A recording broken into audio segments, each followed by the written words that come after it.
Out of suffering have emerged the strongest souls.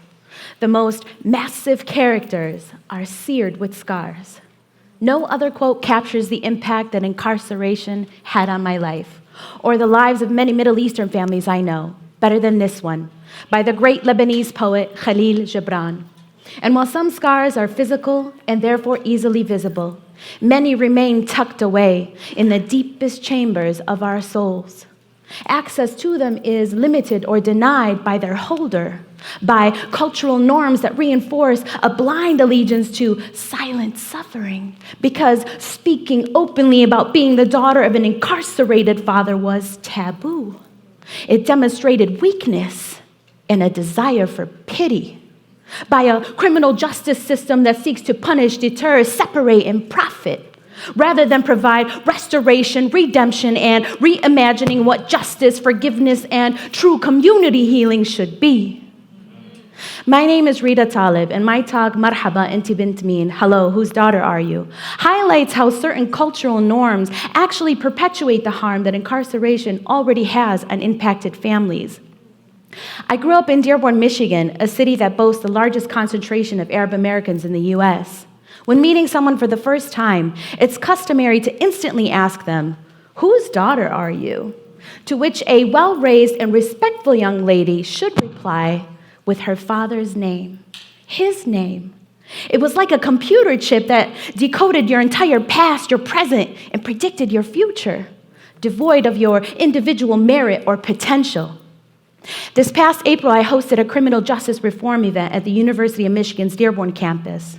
Afterwards, a co-panelist from Brooklyn invited me to a poetry event in Detroit. Unbeknownst to the both of us, my attendance that evening would be life-changing. We met the host, a man who served 29 years of a life sentence he was recently pardoned for. I learned he served time at Ryan Correctional Facility with my father. He was there that Sunday morning in February of 2009 when my father died of an aortic aneurysm in his prison cell. The encounter reopened wounds within me I thought I carefully tucked away. But no matter what I did, there I was, wide awake at 2 a.m. in the morning. And as the scars released and started resurfacing, I couldn't sleep until I surrendered to the words of a poem that flowed so lucidly out of me. I vowed that evening that I would share my story publicly for the first time, because it is only when we share our individual stories that we truly give others permission to do the same, thereby adding to the collective voices in our progressive movement, seeking true criminal justice reform in 2020 and beyond. This poem is dedicated to Mama and Baba, my incredibly resilient siblings who endured, and to anyone listening who needs a spark to light the fire towards their healing. Marhaba, Enti bint meen? They always asked me, knowing all along whose daughter I was. He planted his seed, but to them I was just a weed, predestined never to blossom to some. It's a question deeply rooted in patriarchy, a cultural norm that produced such a devastating storm every single time. It pierced and punctured my heart, raced and ached, the shame I could never escape, imprisoned.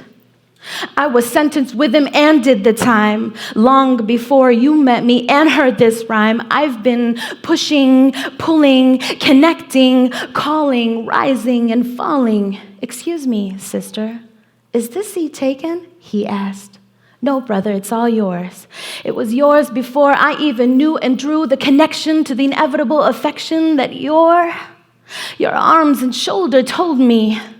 Come here, baby girl, and lay your heavy heart upon me." He had mastered the art of dropping the boulder onto their shoulder, making them the new holder of this weight.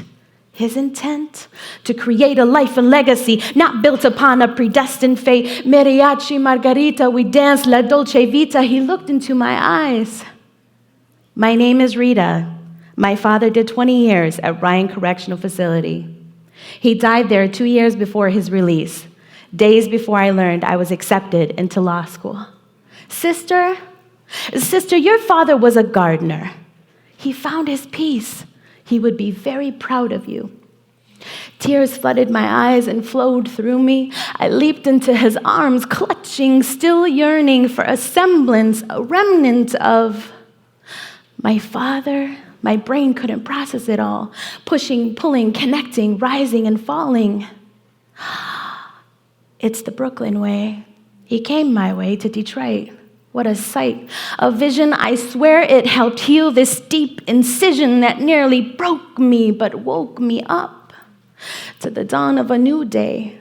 No longer pushing or pulling, rising or falling. A connection was made.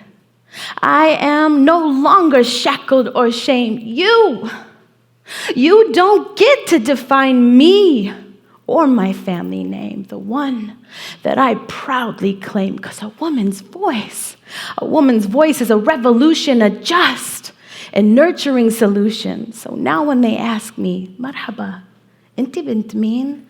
I say, Ana bint Abd Lihsan Taleb. And I surrender. I am no longer your offender. Peace.